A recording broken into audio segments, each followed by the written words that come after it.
Hello everyone, मेरा नाम देवांश मिश्रा है and welcome to the leadership JE channel.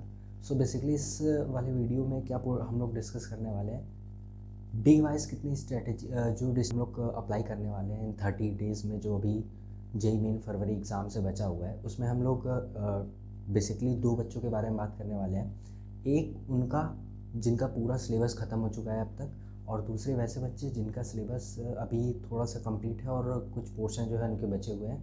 इन दोनों बच्चों के बारे में बात करेंगे।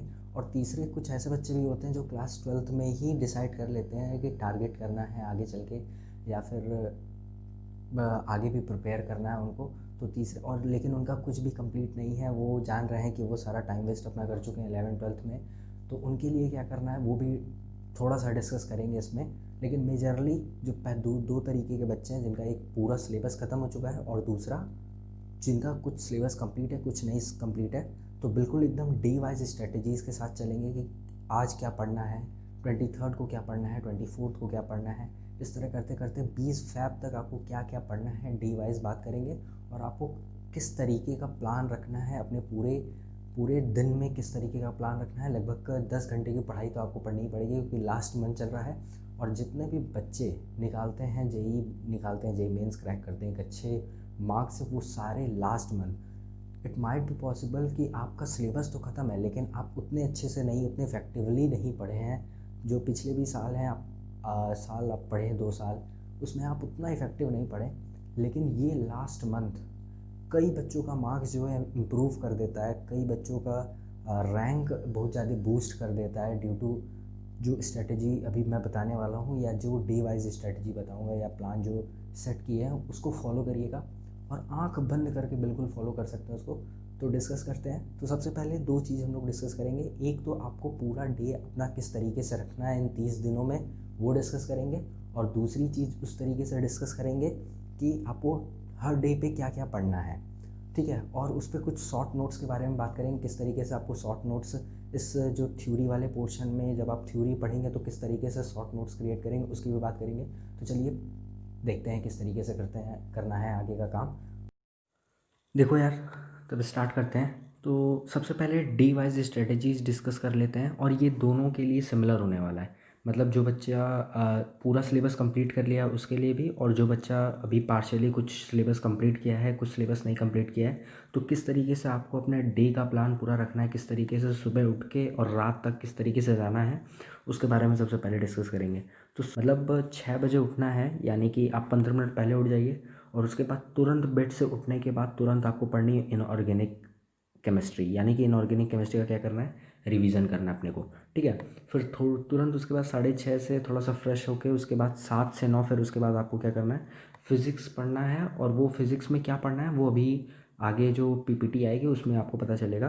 तो उसमें बेसिकली आपको उस चैप्टर का थ्योरी रिवीजन करना है विद प्रॉब्लम प्रैक्टिस। ये याद रखिए, अब जो ये लास्ट के मंथ बचे हैं इनमें आप प्रॉब्लम प्रैक्टिस से ही रिवीजन करिए, उसी से फ़ायदा होगा। थ्योरी केवल रिवीजन के लिए एक हो सकता है, लेकिन ज़्यादा से ज़्यादा कोशिश करिए कि आप प्रॉब्लम प्रैक्टिस करें। उसी से जो आपके मार्क्स हैं बूस्ट होंगे, क्योंकि पेपर में जो है थ्योरी नहीं पूछने वाला है आपसे, आपसे सीधे प्रॉब्लम पूछेगा। तो प्रॉब्लम प्रैक्टिस करके थ्योरी का रिवीजन करें। उसी तरीके से 9 से 11 फिर से केमिस्ट्री, और 11 से 1 मैथ। तो ये बेसिकली 2-2 घंटे का स्लॉट है जिसमें आपको फिज़िक्स, केमिस्ट्री और मैथ पढ़ना है। तो बेसिकली देखो, 7 से 9 और 7 से 9 जाते जाते पूरा 1 बजे तक कोई भी कंटिन्यू नहीं बैठ सकता है। तो क्या करना है यहाँ पे, 7 से 9 बैठना है, लेकिन आप 15 मिनट पहले या 10 मिनट पहले ही फिज़िक्स को बंद कर दीजिए, और कुछ अपना रेस्ट टाइप का कुछ भी 10 मिनट में आप गाना सुन सकते हैं, या कुछ भी जो आपको रिलैक्स दे वो वाला काम आप कर लो, ठीक है। उसमें वो कर सकते हो, थोड़ा सा रिलैक्स करने वाला काम है। वैसा नहीं कि निकल गए तो फिर दूर यात्रा पे चले गए तो फिर आते ही रह जाओगे, ठीक है। तो इस तरीके से फिर 9 से 11 जब बैठना, तो उसमें भी जो है 11 बजने से 5-10 मिनट पहले थोड़ा सा रेस्ट ले लेना। कुछ खाने पीने का सामान अपने जो अपना रूम है उसके उसी में रखे रहो, पानी वानी पीने का। बेसिकली हम मिल्टन का एक फ्लास्क रख सकते हो जिसमें चाय भर के रखे रहो, और हर हर 2-2 घंटे पे उसको पीते रहो, ठीक है। उससे क्या होगा, थोड़ा सा माइंड भी बूस्ट होता है चाय पीने से। या कॉफ़ी रख सकते हो, कुछ भी रख सकते हो जो तुम्हारा मन, ठीक है। इस तरीके से करते करते अपने को 1 बजे तक आना है। तो इन फिज़िक्स, केमिस्ट्री, मैथ में क्या करना है यहाँ पे, तुमको क्या करना है, थ्योरी रिवीजन करना है विथ प्रॉब्लम प्रैक्टिस। इसमें तुम फॉर्मूला रटने वाला काम जो होता है वो भी कर सकते हो।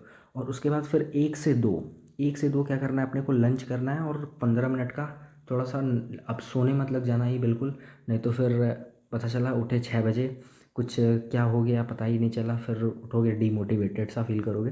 तो बेसिकली क्या करना, 15 मिनट का आँख थोड़ा सा बंद कर लेना, उससे थोड़ा सा रिफ़्रेशमेंट मिलता है। तो 15 मिनट, 20 मिनट, 25 मिनट, जितना जल्दी लंच कर सकते हो उस उतना ही देर अपना नैप ले लेना है एक छोटा सा, ताकि रिफ़्रेशमेंट एक फ़ील हो। ठीक है। कुछ बच्चे ऐसे होते हैं जो भूत बन जाते हैं, तो भूत नहीं बनना है अपने को। ठीक है। थोड़ा सा वीडियो लंबा होगा जान रहे हैं, लेकिन पूरी चीज़ एक्सप्लेन करनी है तो काफ़ी फ़ायदेमंद होने वाला है, देखते रहो। ठीक है। तो 2 से 5 अब क्या करना है, लंच कर लिए, फ्रेश हो गए, 2 से 5 अब 1 घंटा फिजिक्स, 1 घंटा केमिस्ट्री और 1 घंटा मैथ। मतलब फिजिक्स केमिस्ट्री मैथ 1 1 घंटा करना है प्रॉब्लम सॉल्विंग। अब भाई साहब ये प्रॉब्लम सॉल्विंग करना क्या है से, तो जितने भी प्रीवियस ईयर पेपर हैं चैप्टर वाइज, जो चैप्टर यहाँ सुबह में पढ़े तुम, ये सुबह में जितने भी चैप्टर तुम पढ़े हो, उन सारे चैप्टर्स का तुमको क्या करना है, यहाँ पे 1 1 घंटे क्या करना है, प्रॉब्लम प्रैक्टिस करना है, वो भी टाइम बाउंड प्रैक्टिस करना है। मतलब 1 घंटा फिजिक्स का क्वेश्चन उठाएं तो 25 से 30 क्वेश्चन उठाएं और फिजिक्स का सारे क्वेश्चन निपटा डालें। अब एक थोड़ा सा ट्विस्ट इसमें है। ट्विस्ट क्या है, कुछ क्वेश्चन ऐसे लगते हैं देखते ही कि हाँ ये केवल फार्मूला बेस्ड, और जेईई मेंस में इस तरीके के क्वेश्चन आते हैं जो कि फार्मूला बेस्ड होते हैं, तो वो सारे क्वेश्चन को नहीं करना है अपने को। थोड़े से टिपिकल टाइप के, थोड़े से कॉन्सेप्चुअल टाइप के क्वेश्चन जो है, जो प्रीवियस ईयर के हैं वो करने हैं, या तुम्हारे पास कोई शीट है जो तुम्हारी कोचिंग को फॉलो करते आ रहे हो वो करनी है तुमको। ठीक है।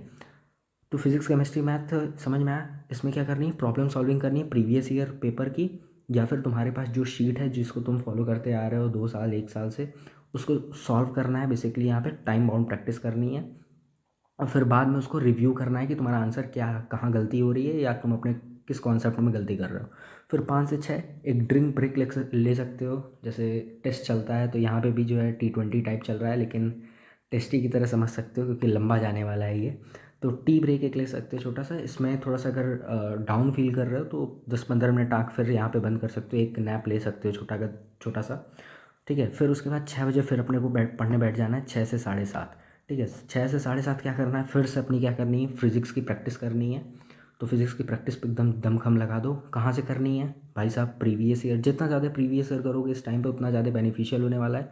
या तो हम कहेंगे कि यहाँ पे जो है इस वाले स्लॉट में फिजिक्स केमिस्ट्री मैथ में प्रीवियस ईयर सॉल्व कर सकते हो, और यहाँ पे जो भी डीपीपीज़ हैं जिनको तुम पहले से सॉल्व किया हो, अब ऐसी डीपीपी नहीं उठानी है जो कि तुम कभी सॉल्व ही नहीं किए और नई नई उठा रहे हो, नहीं। उससे अच्छा तुमको प्रीवियस ईयर ही सॉल्व करना है। लेकिन अगर कोई ऐसी शीट है जो कि कोचिंग की तुम फॉलो कर रहे हो तो यहाँ पे फिजिक्स में प्रैक्टिस में कर सकते हो। और फिर 7:30 से 9 मैथ की प्रैक्टिस करनी है, और 9 से 10 जो है डिनर ले सकते हो तुम। ठीक है। आराम से डिनर लो, थोड़ा सा रेस्ट लो, मम्मी पापा से अपने बात करो, जिससे तुम थोड़ा फ्रेश फील करते हो उससे बात करो, गाना सुन सकते हो। फिर उसके बाद 10 बजे फिर अपने को पढ़ने बैठ जाना है, ऑर्गेनिक केमिस्ट्री का रिवीजन करना है। और ऑर्गेनिक केमिस्ट्री का रिवीजन करना कैसे है, तो बेसिकली अगर तुम्हारे पास शॉर्ट नोट्स है ऑर्गेनिक केमिस्ट्री का तो उसी को रिवाइज करना है। अब बेसिकली शॉर्ट नोट्स कैसे बनेगा वो भी देख लो। तो शॉर्ट नोट्स कैसे बनेगा वो भी देख लो। शॉर्ट नोट्स क्रिएट करना है, जैसे बायोमोलिक्यूल चैप्टर का ये छोटा सा, बस ये ओवरव्यू दे रहे हैं तुमको। इसी तरीके से कार्बोक्सिलिक एसिड, इसी तरीके से ऑर्गेनिक का सारे चैप्टर्स का रिएक्शन जितने भी हैं मैकेनिज़्म के साथ समझ के इनको एक जगह नोट डाउन करो। अगर ये काम पहले से कर चुके हो देन गुड, और नहीं किए हो तो फिर क्या करना है, तुमको ये काम करना है इस 1 घंटे के स्लॉट में जो यहाँ पे हम दिए हुए हैं। ठीक है। तो इसको बेसिकली लर्न करते हुए करना है। ये क्या है, ऑर्गेनिक केमिस्ट्री का रिवीजन, इसको लर्न करते हुए तुमको करना है। ठीक है। तो इसको क्या करना है, लर्न करते हुए करना है ऑर्गेनिक केमिस्ट्री का रिवीजन। उसके बाद 11:15 से 12 बजे तक तुमको क्या करना है, नेक्स्ट डे के लिए क्या करना है, प्रिपेयर करना है अपने आप को। ठीक है। अब क्या है, ये तो हो गई अपनी डे वाइज शेड्यूल। ये शेड्यूल जो है दोनों बच्चों को फॉलो करनी है अब से, जो कि जिनका सिलेबस पूरा ख़त्म हो चुका है और जिनका सिलेबस कुछ कुछ बचा हुआ है। ठीक है। अब आगे की बात करते हैं। देखो, तो अब ये है डे वाइज शेड्यूल कि किस तरीके से तुमको डे वाइज अपनी क्या पढ़ना है, 23rd को 24th को किस तरीके से पढ़ना है चीज़ों को, वो देखो। तो देखो तो किस तरीके से पढ़ोगे, देखो। तो 23rd जैन को बेसिकली 23rd जैन, एक सेकेंड, 23rd जैन को क्या करना है अपने को, फिज़िक्स पढ़ना है, NLM फिज़िक्स, थर्मोडायनेमिक्स। तो इस तरीके से अपना ये स्क्रीनशॉट ले सकते हो, तो इसका स्क्रीनशॉट ले लो पूरा, किस किस तरीके से पढ़ना है स्क्रीनशॉट ले लो। ये 23 जैन 24 जैन सारे चैप्टर लिखे हुए हैं जिनका सिलेबस कंप्लीट हो गया है। अब इसमें थोड़ा सा परिवर्तन है, वो परिवर्तन क्या है इसका भी स्क्रीनशॉट ले लो, ठीक है, ताकि इसको तुमको अब अपने हिसाब से प्लान करना है। क्योंकि ये मेरा खुद का बनाया हुआ प्लान है, तो इसमें कई बच्चे ऐसे हैं जिनको ये प्लान सूट नहीं कर सकता है। कहना क्या चाह रहे हैं देखो, तो यहाँ करना क्या है, कुछ चैप्टर ऐसे होंगे जो तुमको बिल्कुल नहीं आते होंगे। जैसे कि कोई भी एक चैप्टर उठा लेते हैं जो जनरली बच्चों को टफ लगता है। तो कुछ कौन सा चैप्टर उठाते हैं, कॉम्प्लेक्स नंबर ले लो। मान लो बच्चों को नहीं आते, वैसे थोड़ा सा इजी चैप्टर उठा लिया है। तो मान लो कॉम्प्लेक्स नंबर किसी बच्चे को नहीं आता है, तो वो क्या करेगा, अब ये चैप्टर को नहीं पढ़ उठाएगा। उसको क्या करना है कि ये चैप्टर जो है, कोई भी चैप्टर जो उसको नहीं आता है या जो नहीं पढ़ा हुआ है, उस चैप्टर पे अपना चैप्टर एक इनपुट डालना है। क्योंकि उस चैप्टर में वो टाइम वेस्ट नहीं कर सकता है। और जो चैप्टर उसको आता है, इट माइट बी पॉसिबल कि इसमें से कुछ चैप्टर आपको ना आ रहे हों, तो वहाँ पे क्या करना है, अपना एक चैप्टर डालना है जो कि आपको बिल्कुल अच्छे से आता है और इसमें नहीं है ना। तो आपको वो वाला चैप्टर क्या करना है, इस पर इनपुट डालना है। तो ये एक काम करना है। तो ये है और ये 23 टू 10 फ़ैब है। और ये देखिए 1 फ़ैब को आपको क्या करना है, मॉक टेस्ट पेपर सॉल्व करना है। 10 फ़ैब को भी आपको मॉक टेस्ट पेपर सॉल्व करना है। और जहाँ पे गैपिंग है, जैसे यहाँ पे 9th फ़ैब को देखिए, 9th फ़ैब को यहाँ पे केमिस्ट्री में हम यहाँ पे गैप किए हुए हैं, और यहाँ पे भी 10th फ़ैब को केमिस्ट्री में गैप किए हुए हैं। इस तरीके से और भी जगह गैप है, जैसे यहाँ पे इस वाले पीपीटी में। तो यहाँ जैसे यहाँ पे फिज़िक्स पे गैप है, केमिस्ट्री पे गैप है, मैथ पे गैप है, यहाँ पे मैथ पे गैप है, फिज़िक्स पे गैप है।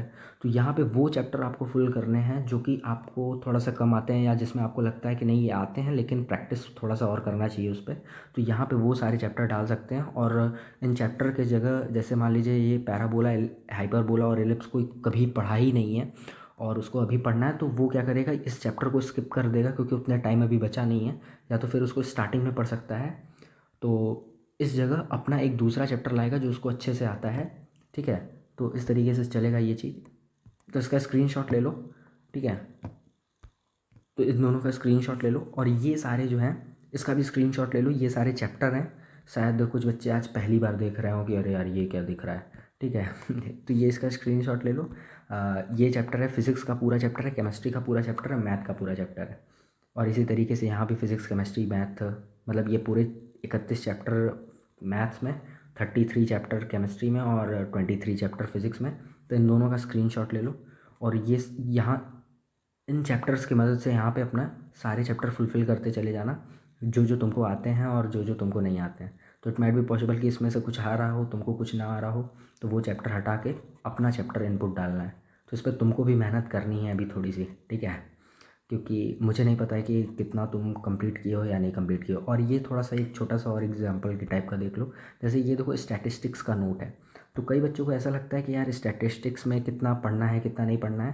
तो सीरियसली कुछ नहीं पढ़ना होता है स्टैटिस्टिक्स में, बस आपको फार्मूला रिवीजन करना होता है और थोड़ी सी प्रॉब्लम सॉल्विंग करनी होती है प्रीवियस ईयर। जैसे ये स्टैंडर्ड डेविएशन का क्वेश्चन है, तो बेसिकली ये फार्मूला बेस्ड क्वेश्चन नहीं है, ये बेसिकली फार्मूला है। तो एकदम फार्मूला बेस्ड ही क्वेश्चन पूछता है, कुछ ऐसा अलग से क्वेश्चन नहीं पूछता है, बिल्कुल फार्मूला बेस्ड क्वेश्चन पूछता है। थोड़े से सीरीज़ वीरीज़ का डिफरेंस आता है, तो वो सारा तुम प्रीवियस ईयर जब सॉल्व करोगे तो तुमको खुद ही आइडिया लग जाएगा। तो इस तरीके से अपना एक शीट तैयार कर लो अगर नहीं किए हो तो, क्योंकि अभी आगे भी अभी 4 बार जेईई मेंस होने वाला है। तो उसमें तुमको मान लो इसमें तुम्हारी अच्छी प्रिपरेशन नहीं होती है, अगर तुम शॉर्ट नोट्स नहीं बनाए हो, तो वो आगे जो है, आगे जो जेईई मेंस का पेपर बचा हुआ है 3, और जेईई एडवांस का पेपर बचा हुआ, उसमें रिवीजन में काम करने में मतलब मदद करेगा तुमको, उसमें रिवाइज़ करने में। तो ये स्टैटिस्टिक्स का है। फिर उसके बाद बायनॉमियल थ्योरम, देखो सारे फॉर्मूले एक जगह हैं। अब इससे क्या होगा, तुम्हारा टाइम भी सेव होगा, क्योंकि बार बार तुमको कॉपी खोलना, तो उससे टाइम सेव होगा। तो इट इज़ मस्ट कि तुम एक शॉर्ट नोट्स बनाओ। तो ये बायनॉमियल थ्योरम का है, ये बायोमोलिक्यूल्स का है, इस तरीके से ऑर्गेनिक केमिस्ट्री का बनाना है, ठीक है। तो यार इस तरीके से चीज़ें हैं। तो ये डे वाइज शेड्यूल है, स्क्रीनशॉट ले लो इसका। और इस तरीके से अपने को डे को रखना है। और ये बात याद रखना कि अगर इफ़ेक्टिवली नहीं पढ़े, ये सारे काम तुमको इफ़ेक्टिवली करने हैं अगर तुमको मार्क्स अपने बूस्ट करने हैं। कुछ बच्चों की कंप्लेन ऐसी होती है कि यार सर पेपर तो सॉल्व कर रहे हैं, सब कुछ कर रहे हैं, लेकिन मार्क्स नहीं बूस्ट हो रहा है। तो बेटा तुम अपने थ्रेशोल्ड को नहीं क्रॉस कर रहे हो। तो पूरे एनर्जेटिक होकर सारी चीज़ों को रिवाइज़ करना और प्रॉब्लम प्रैक्टिस पे ध्यान देना है अपने को। बार बार कह रहे हैं प्रॉब्लम प्रैक्टिस पे ध्यान देना है। होप कि ये वीडियो फ़ायदा करेगा। तो अब ये अभी ख़त्म नहीं होना है यार। तो अब दूसरे टाइप के बच्चों को बात कर लेते हैं जिनका सिलेबस कुछ कंप्लीट है कुछ नहीं कंप्लीट है। तो उन बच्चों को क्या करना है, कुछ चैप्टर ऐसे होते हैं जो कि इम्पॉर्टेंट होते हैं। अगर आप वो चैप्टर अभी तक कवर नहीं किए हैं तो उन चैप्टर को अभी के लिए छोड़ दीजिए। हम जान रहे हैं इंपॉर्टेंट है, लेकिन उस चैप्टर को छोड़ दीजिए अभी, क्योंकि उसको कवर करने में, क्योंकि इंपॉर्टेंट चैप्टर वही होते हैं जनरली जो बड़े होते हैं। छोटे छोटे चैप्टर भी इंपॉर्टेंट होते हैं। जैसे कि एग्जांपल दे दें, जैसे कि वेक्टर 3D, जैसे अब मान लीजिए आप नहीं किए तो ये बड़े बड़े चैप्टर जैसे बाइनोमियल थ्योरम। बाइनोमियल थ्योरम एक छोटा चैप्टर है, फॉर्मूला बेस्ड क्वेश्चन पूछता है, थोड़े से सीरीज़ में इधर उधर घुमा के क्वेश्चन पूछता है। तो अगर बाइनोमियल थ्योरम आप नहीं कंप्लीट किए हैं तो कंप्लीट कर सकते हैं, ठीक है। तो आपको क्या करना है, जो बच्चों का कुछ सिलेबस कंप्लीट है इसमें से वो चैप्टर हटा देने हैं जो कि आपको नहीं आता है और बड़ा चैप्टर है। नहीं समझे, एक बार और रिपीट कर देते हैं। वो बच्चे जिनका सिलेबस अभी कुछ ही कंप्लीट है, पूरा सिलेबस नहीं कंप्लीट है, वो ये जैसे मान लीजिए कोऑर्डिनेशन केमिस्ट्री, ये एक बड़ा चैप्टर है। तो इस चैप्टर को अगर आप नहीं पढ़े हैं तो इस चैप्टर को यहाँ हटा के अपने दूसरे चैप्टर को इनपुट कर दीजिए जो कि आपको अच्छे से आता है। लेकिन अगर मान लीजिए आप बायनॉमियल थ्योरम नहीं पढ़े हुए हैं और ये छोटा चैप्टर है, तो वो क्या करना है, वो पढ़ना है आपको, ठीक है। क्योंकि आपका पूरा सिलेबस नहीं कंप्लीट है और बायनॉमियल थ्योरम से पक्का एक या मैक्सिमम टू मैक्सिमम 2 क्वेश्चन आ सकते हैं, ठीक है, बायनॉमियल थ्योरम से, और मस्ट है, आते ही हैं। लेकिन अगर आपका मान लीजिए वेक्टर 3D ही नहीं कंप्लीट है और ये बेसिकली वेक्टर 3D बड़ा बड़ा चैप्टर है, तो इस पे क्या करना है, इस चैप्टर को पूरी तरीके से नहीं छोड़ना है। आपको अपना जो भी क्लास नोट्स है उसको उठाना है, उसमें से क्या करना है, आपको सारे फार्मूलेज एक जगह इकट्ठा करके उनको रट लेने हैं, क्योंकि फार्मूला बेस्ड भी क्वेश्चन आते हैं, ठीक है। तो वो क्वेश्चन मिस ना हो जाए। तो जो चैप्टर आपको नहीं आते हैं उनको इसी तरीके से लीजिए एज इट इज़, उनका फार्मूला तैयार करिए और उनके फार्मूलों को रिवाइज करिए, और यहाँ पे आप चैप्टर फिल करके ही तभी आगे प्रोसीड करिएगा डे वाइज, ठीक है, नहीं तो फिर गड़बड़ हो जाएगी। तो ये हुआ इन दोनों बच्चों की बात जिनका सिलेबस कंप्लीट है और जिनका सिलेबस कंप्लीट नहीं है। अब तीसरे टाइप के बच्चों के बारे में बात कर लेते हैं, थोड़ा सा इंटरेस्टिंग है, जो कि जो कि अभी कुछ भी नहीं पढ़े हैं 2 साल, और लेकिन लग रहा है कि नहीं यार अभी कुछ करना चाहिए, तो उनके लिए भी थोड़ा सा बता देते हैं। तो सबसे पहले वो क्या करेंगे करेंगे कि पेपर सॉल्व करेंगे वो लोग। सबसे फर्स्ट काम कि वो लोग एक पेपर जो है जेई मेंस का वो सॉल्व करेंगे और उसमें अपना मार्क्स कैलकुलेट करेंगे कि वो कितना, जो भी पढ़े हुए हैं उसमें कितना मार्क्स पा रहे हैं वो। उसके बाद सेकंड नंबर पे वो क्या काम करेंगे, शॉर्ट नोट्स क्रिएट करना स्टार्ट करेंगे। मतलब जितने भी डे बचे हुए हैं अभी, उसमें क्या करना है, उनको शॉर्ट नोट्स क्रिएट करना है हर चैप्टर का, और उन सारों के फॉर्मूले रिवाइज करने हैं। उसके बाद मान लीजिए 2 दिन तक आप क्या किए, फॉर्मूला रिवाइज किए और शॉर्ट नोट्स क्रिएट किए। तो तीसरे दिन क्या करना है, आपको एक पेपर सॉल्व करना है। मतलब हर तीसरे दिन पे जो बच्चा अभी कुछ भी नहीं पढ़ा है लेकिन उसको लग रहा है कि नहीं यार हमको करना चाहिए, अभी जेई मेंस है, तो हर हर तीसरे दिन पे उसको डेली क्या करना है, हर तीसरे दिन पे पेपर सॉल्व करना है और उसको क्या करना है, रिव्यू करना है हर थर्ड डे पे, ठीक है। उसको पेपर सॉल्व करके क्या करना है, रिव्यू करना है। इस तरीके से करते करते आप चल जाएंगे और एक टाइम ऐसा आएगा जब आप फार्मूला रिवीजन आपका ख़त्म हो चुका होगा और शीट आप तैयार कर लिए होंगे जहाँ पे आपकी फार्मूला होगी सारी, उनको बार बार रिवाइज करना है और बार बार पेपर सॉल्व करते रहना है। मतलब उनको फुल पेपर सॉल्व करना है, फुल पेपर। उनको चैप्टर वाइज पेपर के पीछे नहीं भागना है, क्योंकि बेटा इस टाइम पे तुम नहीं कर पाओगे चैप्टर वाइज, ठीक है, इतना टाइम नहीं बचा हुआ है। तो तुमको क्या करना है, जब भी प्रैक्टिस करना है, जैसे मान लो आज सुबह से, और तुमको शेड्यूल जो है यही वाली फॉलो करनी है, ये वाली शेड्यूल ही तुमको फॉलो करनी है, ये वाली शेड्यूल। लेकिन इसमें क्या करोगे, ये जो फिज़िक्स केमिस्ट्री मैथ है, इस फिज़िक्स केमिस्ट्री मैथ की जगह तुमको, ये जो फिज़िक्स केमिस्ट्री मैथ है, इस फिज़िक्स केमिस्ट्री मैथ की जगह तुमको क्या करना है, पेपर सॉल्व करना है। जैसे यहाँ पे क्या बताया था, उन बच्चों को चैप्टर वाइज करना है, लेकिन तुमको full paper, mixed paper solve करना है, ये फिजिक्स केमिस्ट्री मैथ की जगह। और ये जितने भी सारी जगह हैं यहाँ पे इसमें क्या करोगे, तुम शॉर्ट नोट्स बनाओगे और फॉर्मूलेज को क्या करोगे, रिवाइज करोगे, ठीक है। तो इनऑर्गेनिक केमिस्ट्री कई बच्चे बोलते हैं याद नहीं होती है, तो वो डेली रिवाइज करें, और ऑर्गेनिक के रिएक्शन डेली रिवाइज करो, डेली याद हो जाएगा वो बिल्कुल आराम से याद हो जाएगा, कोई प्रॉब्लम वाली बात नहीं है। तो थैंक यू सो मच यार, वीडियो काफ़ी लंबी हो गई थी लेकिन इम्पॉर्टेंट वीडियो है, ठीक है।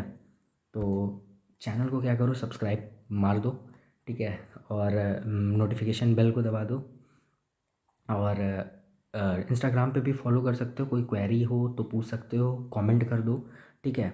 और नेक्स्ट वीडियो जो है अपनी आएगी कि किस तरीके से कुछ बच्चे जो है बोर्ड की भी प्रिपरेशन कर रहे हैं, तो वो भी पैनिक हैं कि किस तरीके से बोर्ड की प्रिपरेशन और किस तरीके से जेई की प्रिपरेशन को मैनेज करते हुए चले। तो नेक्स्ट वीडियो जो होगी उन्हीं के लिए होगी, तो बी रेडी फॉर दैट। और बेस्ट ऑफ लक यार, इस प्लान को पूरा फॉलो करो, चैनल को सब्सक्राइब करो और नोटिफिकेशन बेल दबा देना, क्योंकि जितनी भी वीडियो आने वाली है सारी बेनिफिशियल वीडियो आने वाली है। तो प्लान एकदम अच्छे से फॉलो करो। Thank you so much.